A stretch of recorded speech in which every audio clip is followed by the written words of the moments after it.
Hello guys, I'm back and I'm ready to do this talk about more Sonic related Sonic related material. So I've been so I wanted to talk about this because a lot of people go like, Bugsy, isn't Sonic lame? Isn't it dead because Sega is just doing because Sega like lost their employees? No, they're still gonna work on Sonic. It's just they ain't gonna focus too heavily on the consoles. And people are like, Sonic's dead, Bugsy. Yeah, you wasted it. You wasted your life.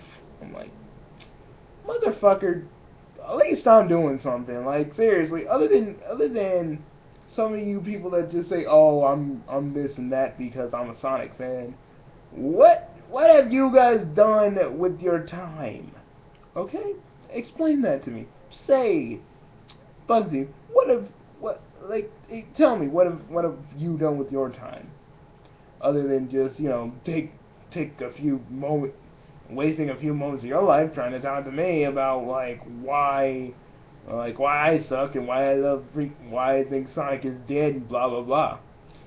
See, that's the thing. That's the thing that I don't like about certain people, namely the Blackluster Critic and namely the Blackluster Critic and a lot of other trolls and well, he's not a troll, but lots of other people that just hate on Sonic just to be hating on him. I'm like, okay, you don't get it. You don't get the fan base. You don't get anything about it. But god dang, actually talk to a Sonic fan that knows what that actually is sane.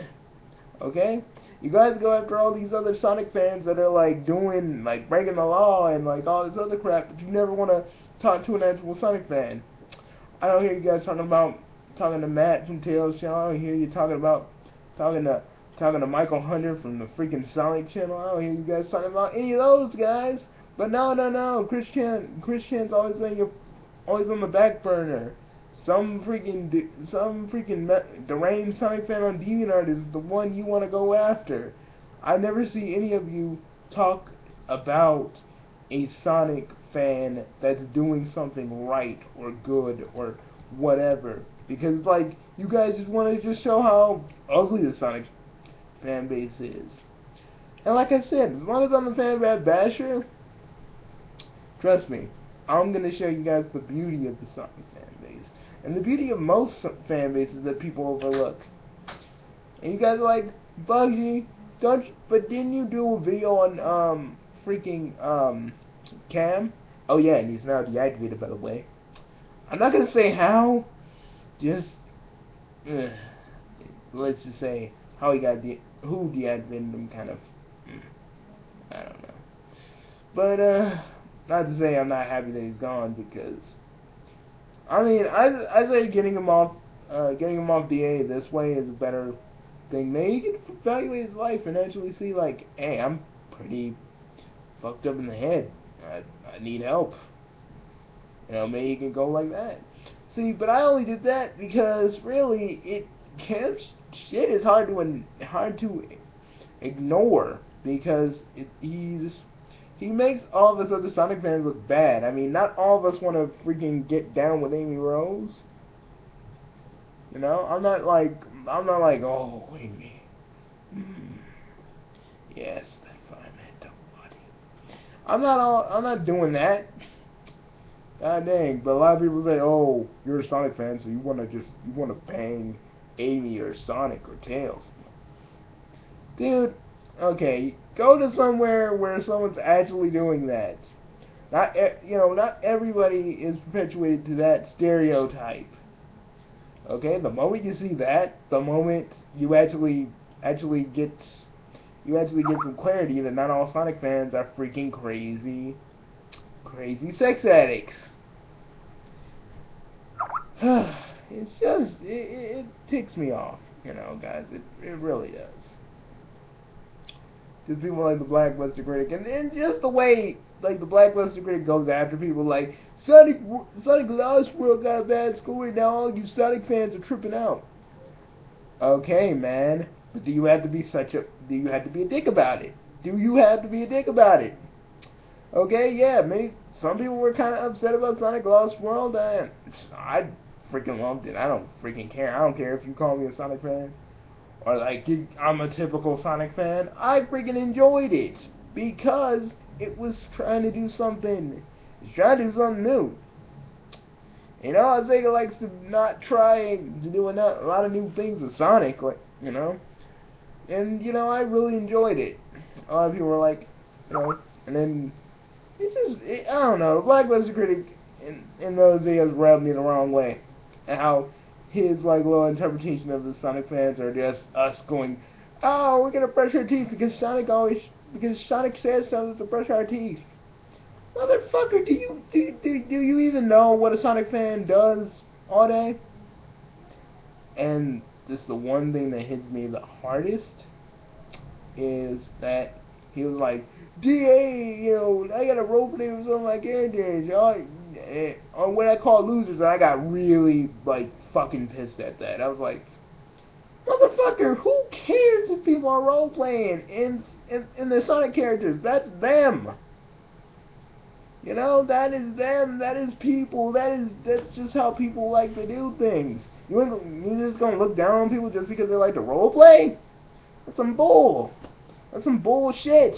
And you know it. Okay, god dang. It's like, he was doing a parody of Sonic fans, but not all of them are like that. And I feel like he doesn't know, he's like misrepresenting them kind of poorly, and it irks me because that's how pretty much the whole world that isn't a, that's pretty much mostly the whole world, that's how they see us Sonic fans. They see most of us as immature freaking men and women, children that just don't want to grow up. It's like, you know, that pisses me off because not a lot of us are like that. Only a few, a handful, a freaking half of a percentage, not the whole pot. And it just pisses me off. And then I see Luz the artist being the biggest motherfucking troll in the world, and it really just pisses me off even more because that motherfucker just likes to rub people the wrong way. And one of these days, that motherfucker is going to go somewhere and he's going to get his butt kicked by a Sonic fan. And it's going to be the most ironic thing in the world. I'm going to sit there. The moment, like, someone documents that he got beat up, I am seriously going to sit there. I'm going to laugh my freaking fedora off of my head, and it's just going to be great. It's going to be great. And trust me, I understand there is a lot of messed up people in the Sonic fan base. Don't think I don't know them. Don't think I don't know who those guys are. Trust me. But there are a lot of us that do projects like I'm doing. People that do music like the Zone Runners. You know, people that do Sonic are trying to do like Source Filmmaker Sonic series. You know, that's what they're trying to do. You know, but I never see any of them talk about them. No, let's talk about Chris Chan, because all Sonic fans are exactly like Chris Chan.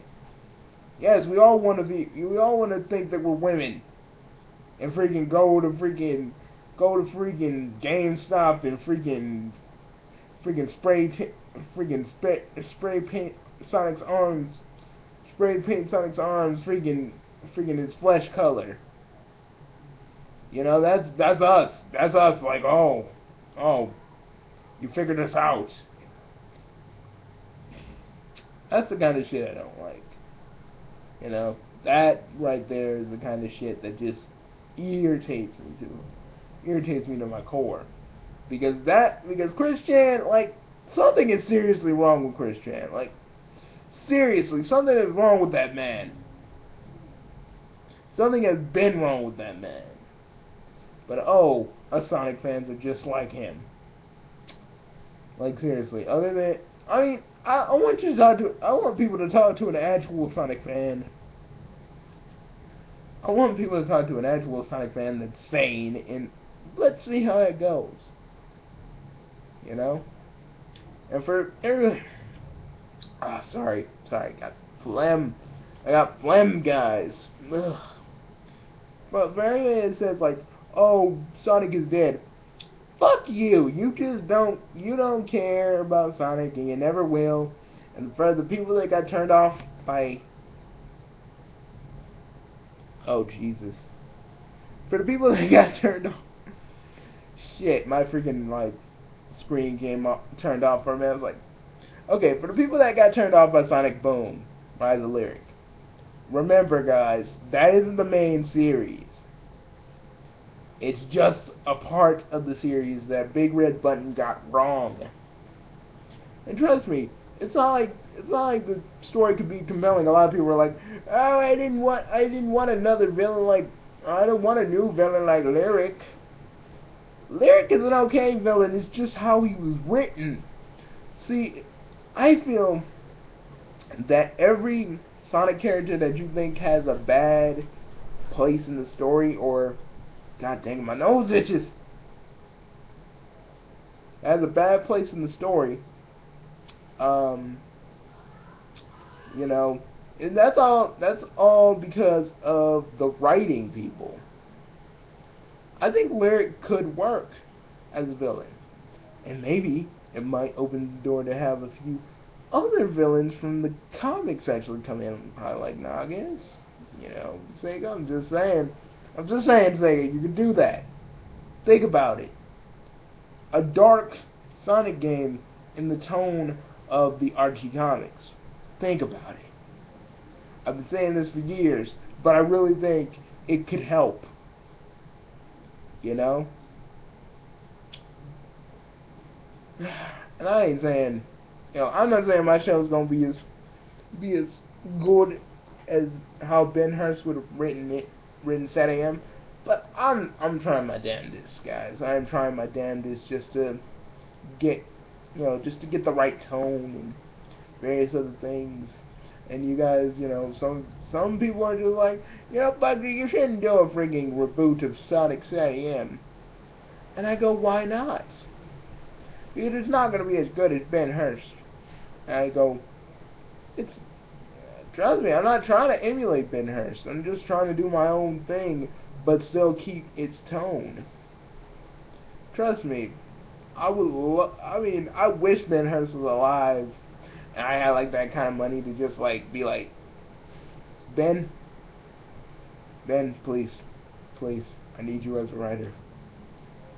Like in a perfect world where Ben Hurst didn't die, now that is what I do. That's what I do. And if I really could, I would technically get, mostly every, like all the old cast members and have them do their lines, and it would just be so cool. But the thing is, it would be a fan project, so I'd have to pay out my own pocket to try and get, you know, all the original voice actors together, because the only one that isn't alive is Bunny's voice actor, and that kind of makes me a little sad. You know, that kind of makes me a little sad. She was also a voice actor of Chucky, a lot of other people, and I just was like, no. You know, but hey, I'm gonna do my series the best I can. Like a lot of people that are doing their own thing, like the people that are doing Sonic Misadventures. They're also doing a short called Sweet Dreams. And then when I thought about it, I was like, Sonic EXE. But yeah. Oh yeah, while I'm still sitting here, I was actually looking at Ponage. I looked at they were playing Creepypasta Land, and it got fucking creepy. And usually I'm not a person that, you know, looks at Creepypasta and be like, oh shit, I'm scared. But Creepypasta Land got that right amount of creepy that doesn't seem cheesy. And Ben Drowns was in it. He was in there the whole time as a character, and it was freaky. And It's just, just that old creepypasta jump scare thing they do. I'm like, yeah, that's why I'm glad I chose freaking YouTube Poopland, because really, I have no connection with any creepypasta, really. Like, I have no good memories with a creepypasta. I have good memories with YouTube Poop. YouTube Poop was my shit. Okay? It was my little thing that I used to look at and enjoy, and I feel like today it's more about the SpongeBob. It used to be about the kids and Jello and children of the Jello, but it's all about the SpongeBob and how we can make Squidward's suicide actually funny when it's not. And, it's not all about the Jello pudding. And I know people are like, Bugsy, why do you do that Bill Cosby voice? I don't do it often because of the whole Bill Cosby thing. That's the whole reason. Since I've been using since I used this new mouthwash, I got like been accumulating a lot of spit. No, more so than usual. It's weird. So yeah, I don't know why I shared that with you, but there you go. So, anyways, while I was talking about that, that's why I don't do Bill Cosby voice so often. That's why. But anyways, back to the Sonic fans. I'm like, I've talked to most of them, and they're all right. Seriously, if anybody, I say I say listen to any Sonic fan out there, old or new, or left the Sonic series for whatever reason. Listen to Zone Runners. Seriously, listen to Zone Runners. Like, listen to the first one and Triple Troublemakers. It is freaking the best thing you will ever listen to as a Sonic fan. And to me, it's freaking awesome. I even do a little guessing in to figure out which level they sample from, because they don't tell you. They don't tell you in the freaking thing. You just kind of have to figure it out. And it's like, oh, But Zone Runners is freaking awesome, and I wanna just talk about how freaking awesome they are, and you guys should totally get the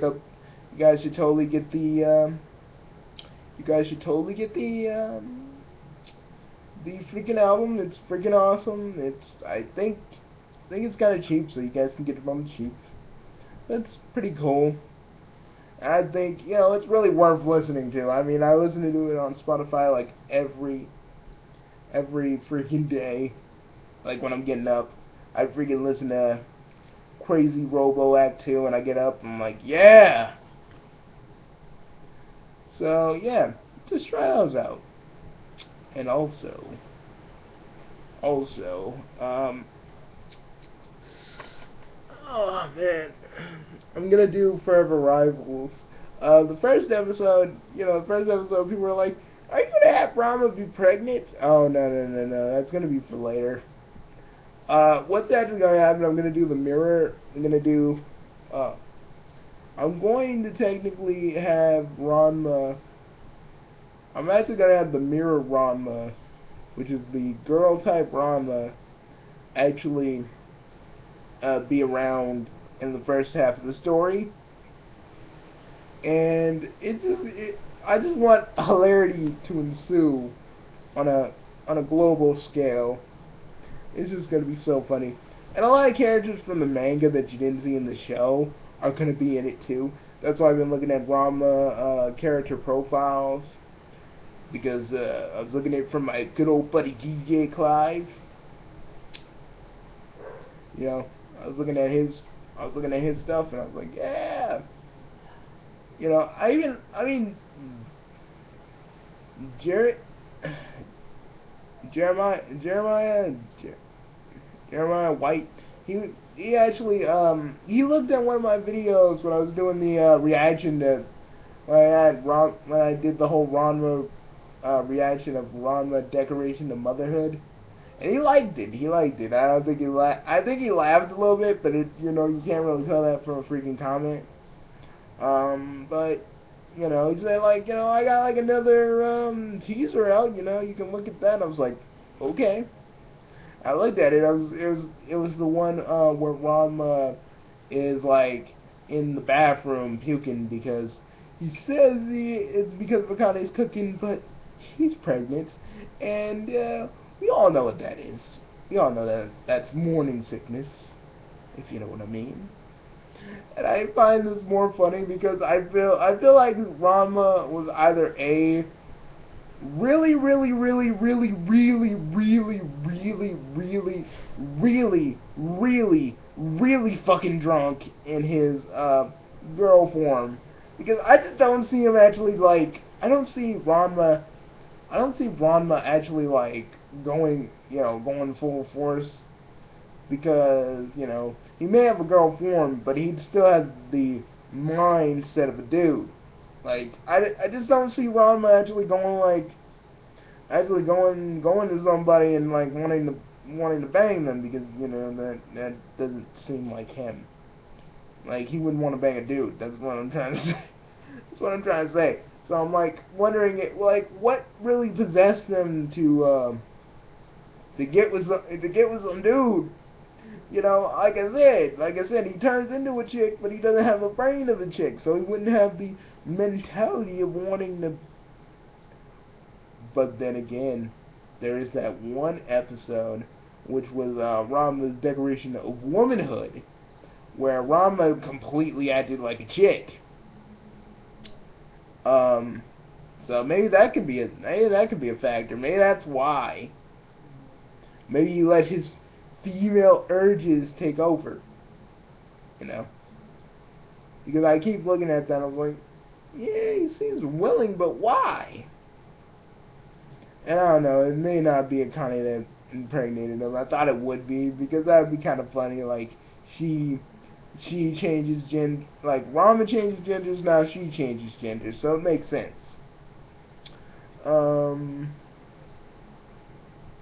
And like I said, you know, it basically, it's not, it isn't Akane.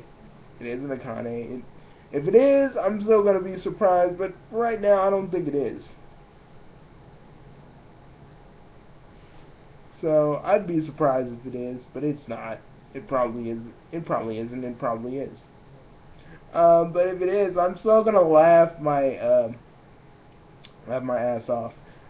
There's that. I forget the other dude that cross dresses as a chick, and I guess since Ranma's gonna get all the attention from this, he's like, oh, I want the attention, so I'm gonna pretend like I'm pregnant too. So that's just probably what's gonna go on. And we still got Nabiki, we got Kuno. Oh, I want to see how like Shampoo reacts to this. I want to see how freaking Kuno reacts to this. I want to see how freaking I want to see even Hapasai, how does he react to this? I want to see all that, because really it's gonna be really, really funny. And you know, and also, just so I can talk about Forever Rivals a little bit more, when Akane hits Ranma, basically my character, a version of myself that I put in the story. Yes, you can say it's self-assertion, but I'm doing this in the name of comedy. Also for the Bugsy verse, but that's a different story. But you know, when Ranma gets it, and then just just regular Bugsy. Well, this Bugsy just goes like, or DB as he's called. He goes like, really, did Rama really need to be hit? It's not like he asks, it's not like he says, hey, Shampoo, how about we get down and dirty? Like, DB is, again, an extension of myself, and he's just gonna technically be like, he's technically gonna be like, he's just gonna be like me. He's gonna have sexual innuendo jokes, and he's gonna be like teasing Akane a little bit. But it's like, unlike Ranma, Bugsy can actually like hold his own against Akane and not get punched into the stratosphere and blah blah blah. So he's like, Akane, seriously, like, and then she punches the other hand. He's like, seriously, you can't freaking hurt me. Jesus, I am not Ranma. I'm a little bit quicker than Ranma. So put the fist down, angry girl, and let's talk. Okay? Okay. Jeez. I don't even know why Ranma puts up with you. It's just gonna be like that. Like, seriously, I'd go with Kasumi. Oh yeah, and there's gonna be a little episode where DB actually does help Dr. Tofu get Kasumi finally, because in the manga he just kind of disappears. I'm like, where'd Dr. Tofu go? I'm like, where'd he go?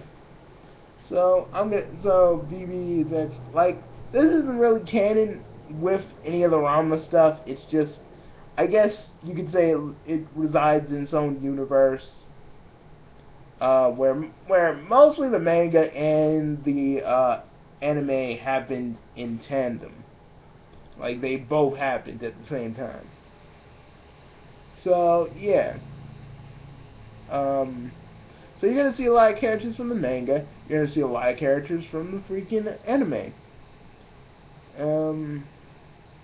You may even see the mystery guy from freaking. You may even see the mystery guy from freaking Ranma Declaration of Motherhood. Who knows? Who knows? But I'm not gonna put him in until at least a whole bunch of people have seen the movie, because I don't want to spoil it for people who the dude is, because there is gonna be a picture of him, and I want to get that. And just do it like that, because it's gonna be Team H style. It's gonna be like Team H, but it's gonna have more voice acting from me, and there is gonna be a narrator. So yeah, which is also me.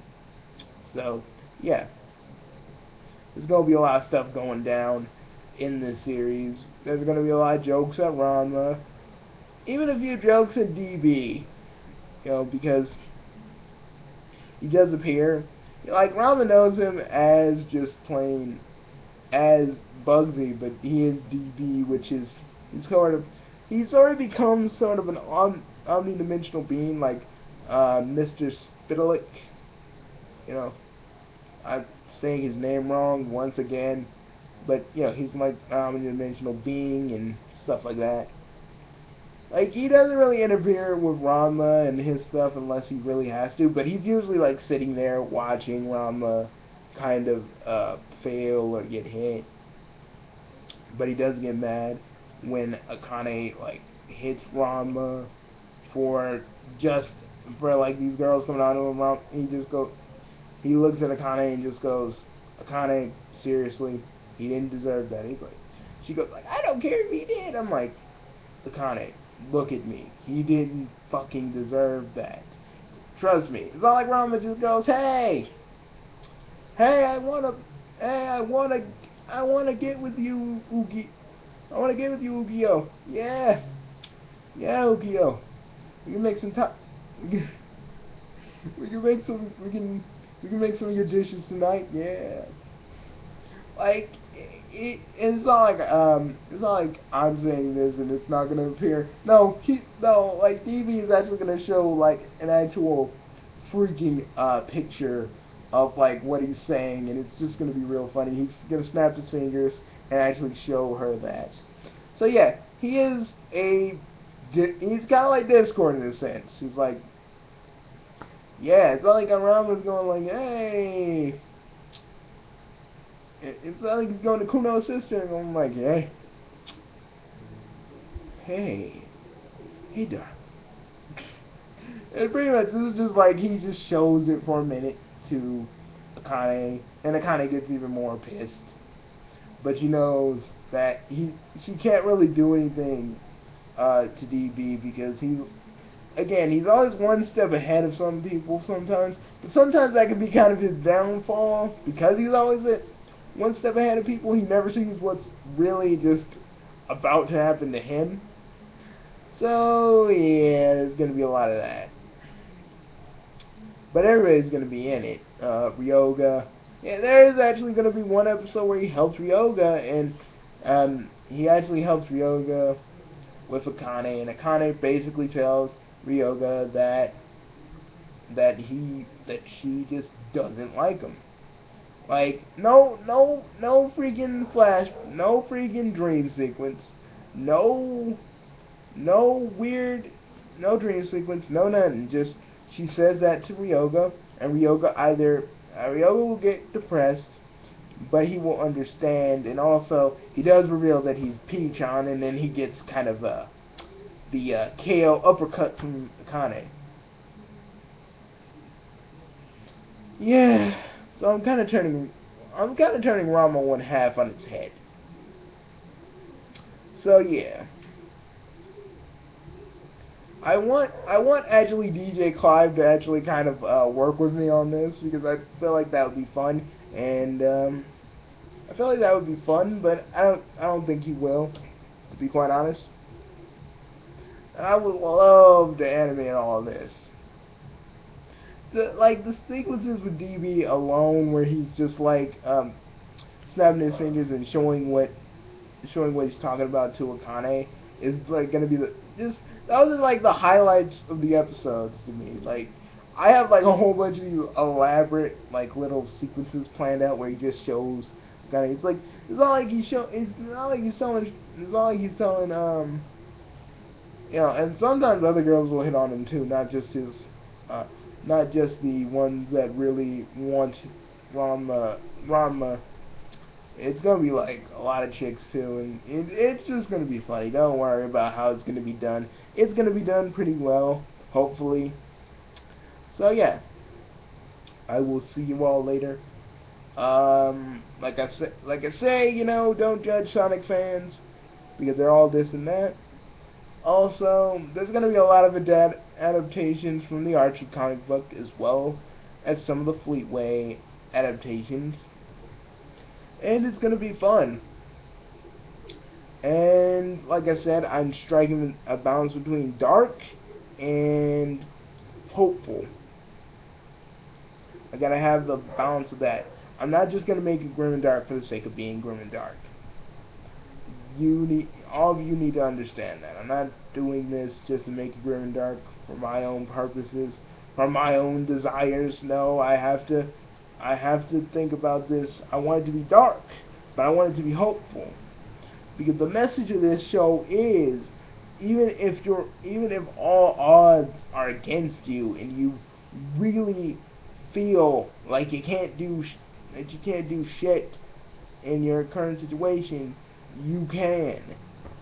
You know, you can fight back. You can do this. You can do that. You know? Maybe it's just something I picked up, but it's a pretty good lesson all the same. Like again, you know, like I said, freedom plays a big, important role in the show also. For various reasons, and it feels a little bit more relevant today than anything. So, yeah, I'll see you guys later, and I hope you enjoyed this.